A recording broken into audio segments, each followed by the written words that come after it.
बच्चे हैं तब तक ठीक है, थोड़े बड़े हुए माया का ऐसा प्रभाव पड़ा कि अपन ने जितने भी ना प्रॉमिस की थी ना अंदर, कोई तो ऊपर से प्रकट हुए नहीं हो जी, सबने वो पीड़ा झेली है। जीवन भर में आप कितनी भी पीड़ा में रह ले, पर कहा जाता है गर्भ की पीड़ा सबसे ज्यादा होती है। बात भी सही है। वो आत्मा जो कि उड़ता पंछी है, अब उसको इतने लंबे टाइम के लिए कहाँ रहना है? अंधेरी कोठरी में। और नाजुक सा वो बनने वाला शरीर, अब इधर से जो भी चीजें खाई जाएंगी उसका प्रभाव उसमें पड़ेगा, कितना कुछ है। तो इस स्थिति में पूरे अच्छी तरह से भगवान जी याद आ जाते हैं। आत्मा ना प्रायश्चित करके, सजा भोग करके थोड़ी तो निर्मल हो जाती है और कहती है अब मैं गलत नहीं करूंगी। पर पूरे पूरे भी नहीं कटते, पूरे कट जाते तो हमारे जीवन में एक भी दुख नहीं आते।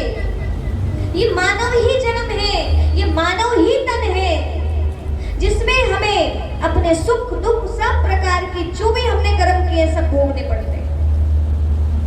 दूसरी योनि में जाने की जरूरत पड़ती होगी। कल एक चित्र था, आज नया लग गया, उसमें लिखा था मनुष्य के 84 जन्मों की अद्भुत कहानी, लख 84 का चक्कर, ऐसे लिखा था। अब मैं आपको बताती हूँ उसको थोड़ा सा। लख 84 की कहानी हम सबने सुना है। क्या कहते हैं? 84 लाख योनियां अपन खूब भटक के उसके बाद में हमें एक मानव का तन मिलता है, ऐसे बोला जाता है। अब मैं इसको थोड़ा सा प्रैक्टिकली बताना चाहती हूँ। शास्त्रों में जब लिखा गया था लख 84 का चक्कर, संस्कृत भाषा नाम अनेक था। लख 84 का मतलब क्या है आपको बताते हैं। 84 तो 84 ही है, लेकिन लख अर्थात 1 लाख मीन्स होता है लक्षण, 1 लाख मतलब होता है देखना, और 1 लाख होता है लाख गिनती वाला। तो शास्त्रों में किस भाव से लिखा था? शास्त्रों में लिखा था, हे मनुष्य देख तू अपने 84 जन्मों की अद्भुत कहानी को। तो 84 जन्म कैसे होते हैं? इधर एक चित्र दिख रहा है, सृष्टि का चक्र है ये, और इसी चक्र में हमारे कितने जन्म होते हैं? 84 का चक्कर हमें काटना, लाख नहीं। अब कैसे भी प्रैक्टिकल बताऊं। आपके घर में जब कोई शरीर छोड़ देते, मान लो कुछ महीने के बाद में, साल के बाद में जन्म ले लेते, किसी किसी को तो स्वप्न भी देख के आते हैं कि हम आ रहे हैं, और कोई कोई तो निशानी भी लेके आते हैं। हाँ, तो कहते हैं दादाजी फिर से, अच्छा आपके घर में तो नहीं आए, बहुतों के घर में आ जाते हैं। वही वाली बात है ना, जनते सात्विका देवानेक्ष लक्षान सिराजा प्रेतान बुद्धगणान शानी जनते तामशा जना। जो जिसको बुलाएगा, जिसमें जिसकी आस्था रहेगी, वही उनको प्राप्ति होगी। गीता जी कहती है, श्रीमद् भगवद गीता। तो यदि हमारी भावना है और उनके साथ एक अच्छा रिलेशन है, तो वही उस घर में आ जाते हैं। अब थोड़ा सोचना, इतने जल्दी क्या उतना लंबा चक्कर लगा लिए होंगे? 84 लाख योनियां यही नहीं होती। चलो चींटी कीड़े मकोड़े तो फटाफट चले भी जाए। अब हाथी का जन्म ही कितने दिन में हो रहा है? 9 महीने में नहीं हो रहा, 2 साल 1 साल, मतलब 1.5 साल से ज्यादा लग रहा है। अब उसका पूरा लाइफ टाइम कितना चल रहा है, कितना लंबा जी रहा है भाई वो। अब इतने सारे जीव हैं, अब आप थोड़ा सोचो, नीली व्हेल बन गई या और कोई दूसरे जीव बन गए, इतने सारे के तो चक्कर लगाने में तो कितना लंबा समय बीत जाएगा। आपके घर में तो इतने जल्दी आ नहीं सकते। और कहीं जब निशानी लेकर के आ रहे तो क्या इतने जल्दी फटाफट फटाफट घूम गए होंगे? मनुष्य योनि ही भोग योनि है। यही मनुष्य तन लेकर के हमारा शरीर छूटा, 12 दिन तक रहे और 13वीं करते कई जगहों पे। मतलब स्पेशली भगवान जी अब तक इनका हमारा रिश्ता था 13वीं, मतलब अब ये आपके हो गए 13 तुझको। वो अगला सफर की शुरुआत कर देते हैं, जहां उनको जन्म लेना है वो गर्भ में जाके प्रवेश कर लेती है आत्मा और जन्म ले लेती है समय पश्चात। मनुष्य जो है वो अच्छे बुरे जो भी कर्म है उसका फल मनुष्य योनि में ही भोगेगा। उसे दूसरी योनि में मुझे लगता है जाने की जरूरत। आज देखो किसी का शरीर हैंडीकैप्ड है, मान लो कोई विकलांग है, जन्म से ही कोई हार्ट में छेद, किसी के कानों में सुनाई नहीं देता, किसी के हाथ नहीं है, किसी की आंखें नहीं है, किसी के पैर नहीं है, तो क्या कहते हैं? क्या कहते हैं?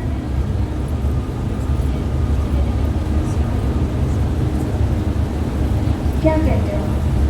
भगवान जी ने इनको ऐसा बना दिया? भगवान जी की दुश्मनी थी आपसे? नहीं थी? क्या कहते हैं? कर्म फल, जैसा कर्म करेगा वैसा। भगवान को तो देने की जरूरत ही नहीं है, सिस्टम में है। आपने यदि एक गेंद उठाई और फेंक दी तो वापस क्या आनी है? वही तो आनी है। सफेद फेंकोगे सफेद आनी है, काली फेंकोगे काली आनी। हमने जो भी कर्म किए हैं हमें कर्मों का फल खुद ही भोगना पड़ता है। कई इंसानों को देखो दिन रात कितनी मेहनत करते हैं, पूरा सबका सामान ले लेकर के वैष्णो देवी की चढ़ाई चढ़ जाते हैं, दूसरों को बिठा के चढ़ जाते हैं। मतलब मनुष्य तो है लेकिन पशु से भी ज्यादा काम करना पड़ रहा है। और कुछ लोगों को देखा होगा जिसके घर में बहुत अच्छे डॉगी रखे जाते हैं, ब्रिटानिया टोस्ट खाते हैं, मजे से एसी गाड़ी में घूमते हैं, उनके लिए सब कुछ नंबर 1 एसी रूम में रहते हैं, ऐसे भी देखा होगा।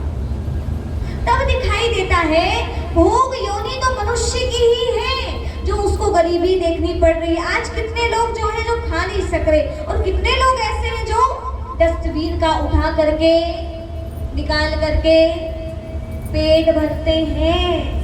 भारत देश अमीर नहीं बना है, गरीब है।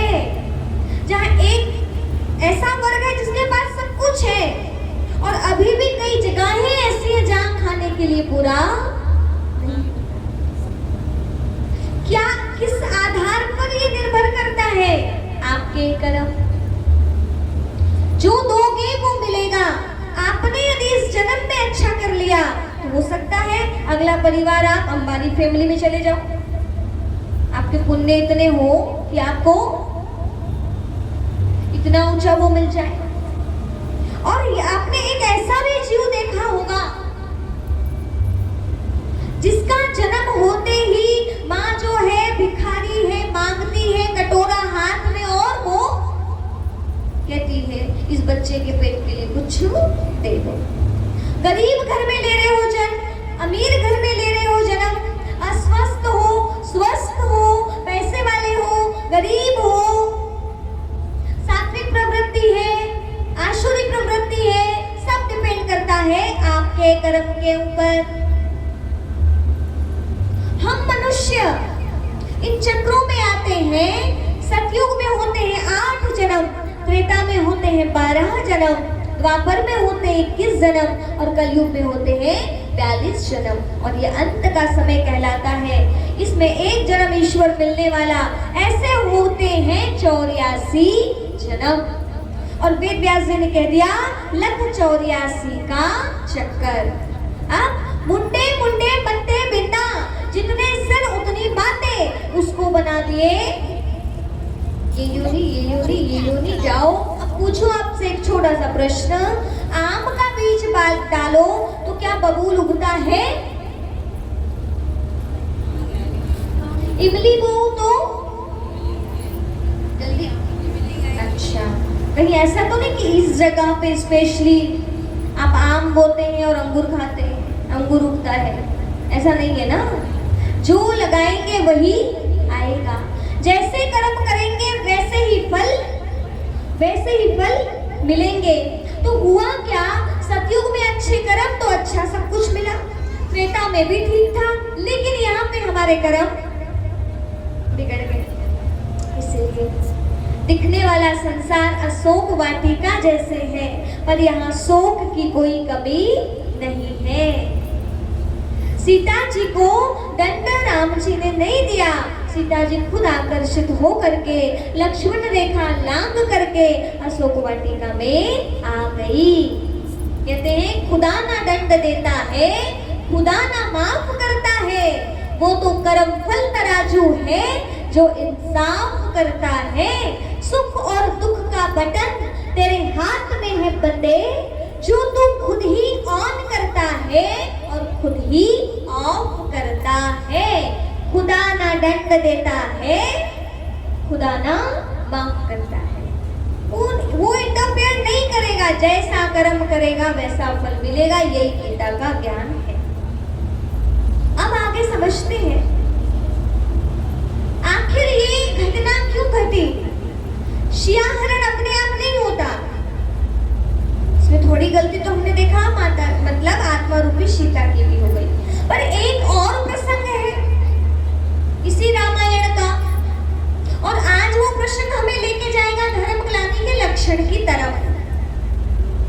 इधर देख लो, हाँ, सत्ययुग स्वास्तिक दिख रहा है आपको, देखो देखो उधर स्वास्तिका बनाते ना, पूजा पाठ करते हैं तो ऐसे स्पेशली शुभ चिन्ह होता है, कुछ भी चीज नहीं आई आप स्वास्तिका बना देते हैं।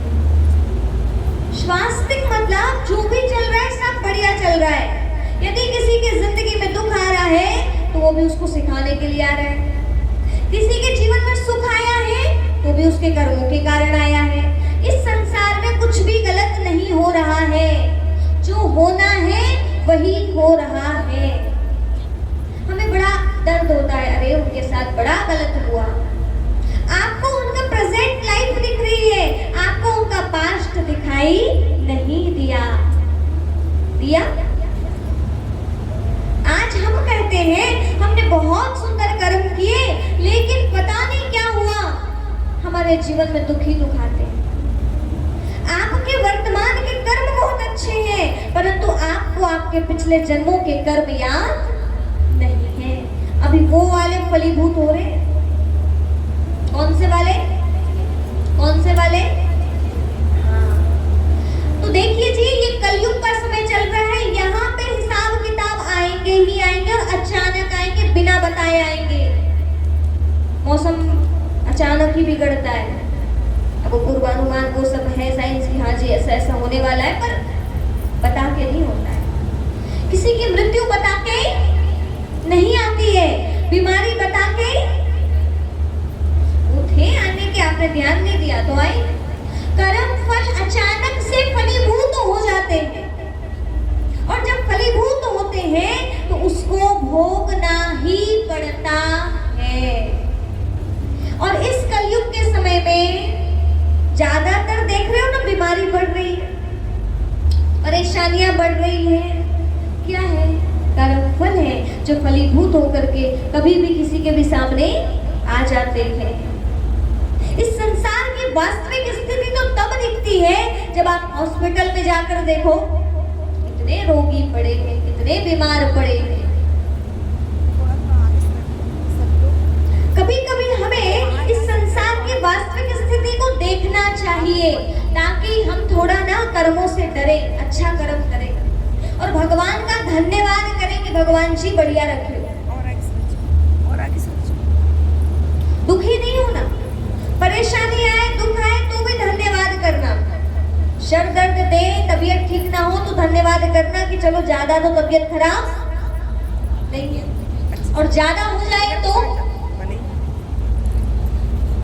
मान लो हॉस्पिटल में एडमिट हो गए तो भी धन्यवाद करना कि अभी मरे, अभी जिंदा है। अब चले जाओ तो भी कर क्योंकि आपको याद रहेगा क्या, शरीर तो चला जाएगा पर आत्मा तो सारे संस्कार लेके जाती है। आत्मा को सब कुछ याद होता है। आपको क्या लगता है याद नहीं होता? कुछ समय तक तो रहता है, कुछ समय तक। धीरे धीरे मेमोरी फिर इधर वाली भूलना शुरू कर देते हैं। आपने छोटे बच्चे को देखा होगा, वो छोटा बच्चा अकेला अकेला कभी कभी अपने आप खूब हंसता है। कोई कोई बच्चे रात हुई और जो रोना शुरू किए उस सवेरे तक आपको सोने नहीं देते। विदाउट कारण, कोई कारण नहीं है, शरीर बढ़िया है, भूख नहीं लगी, सब कुछ बढ़िया है, पर क्या है, उसको पुरानी स्मृतियां याद आ गई, पुराने संबंधी याद आ गए। अब उस समय तो बोल भी नहीं सकता, थोड़ा बहुत बस माँ को ही जान रहा है, इधर अभी नए परिवार से उतनी कोई दोस्ती हुई नहीं है। फिर धीरे धीरे बोलना शुरू करा, चलना शुरू किया, माँ ने खूब प्यार किया, दादाजी बोले आजा बेटा। फिर तो क्या है, घोड़ा बैठ के घूमना शुरू, और फिर तो ऐसा हक जताते हैं कि इधर के सारे हो गए, पुराना सारा भूल जाते हैं।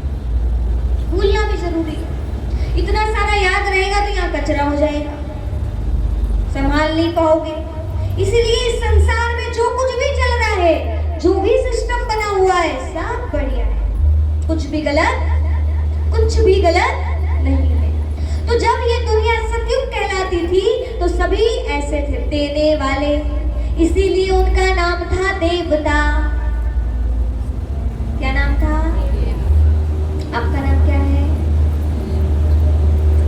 आप मांगते रहते हो, जो मांगे ना, जो देते रहे वो देवता, जो मांगता रहे वो मनुष्य, जो बिना मांगे छीने झपटे लूटे वो, उसकी गिनती मनुष्य में आएगी?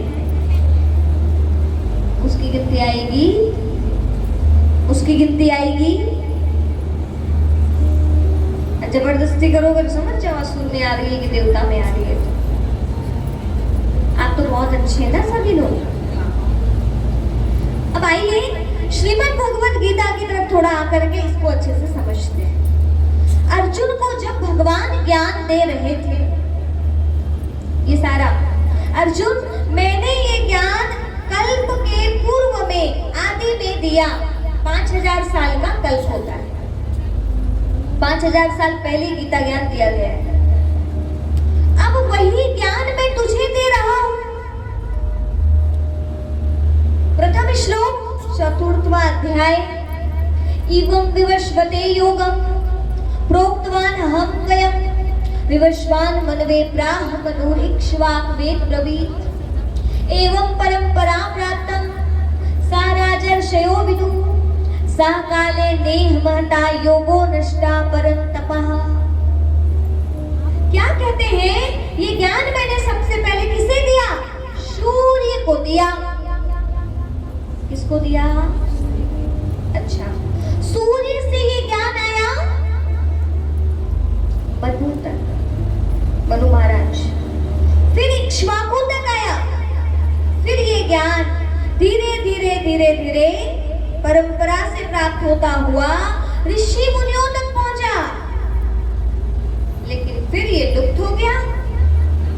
इसलिए फिर से मैं तुम्हें यही ज्ञान जो मैंने कल्प के आदि में सूर्य को दिया था वो देने के लिए आया हूं और तुझे दे रहा हूं। इतना तो अभी समझ लो, अब थोड़ा दिमाग लगाइए। हमने अभी कल परसों एक गीत सुना था, कितना बिगड़ गया, कितना बदल गया इंसान। ना सूर्य बदला, ना चांद बदला, ना धरती बदली, ना आसमान बदला। तो भगवान जिस सूर्य को ज्ञान क्यों देंगे? वो तो रोशनी दे ही रहा है, नहीं दे रहा है? आप बताइए भगवान क्यों कह रहे हैं गीता जी के अंदर, मैंने ज्ञान सूर्य को दिया। इस सूर्य कौन है?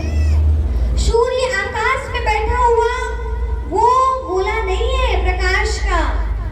सूर्य को दिया अर्थात वेद व्यास जी की भाषा में शुरा, शुर आत्मा को कहा जाता और सूर्यवंशी घराने की आत्माओं ने बैठ करके भगवान से ज्ञान को श्रवण किया था जब भगवान धरती पर आए थे, तब कल्प के आदि में भगवान ज्ञान देते हैं, परंतु किसके अंदर जाएगा?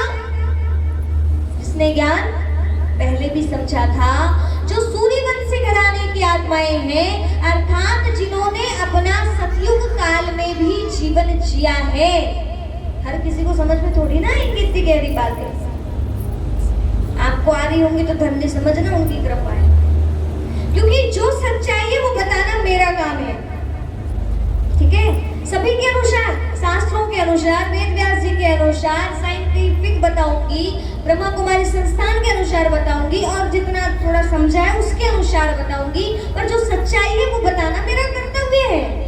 भगवान आके ज्ञान देते हैं, पर ज्ञान वही आत्माएं लेती हैं जो सूर्यवंशी घराने की, मतलब जिन्होंने पहले भी लिया था, जो मानते हैं कि जी हाँ, राम जी थे, लक्ष्मण जी थे, सीता जी थी, देवी देवता थे, सतयुग काल था, और सतयुग में कौन रहता था?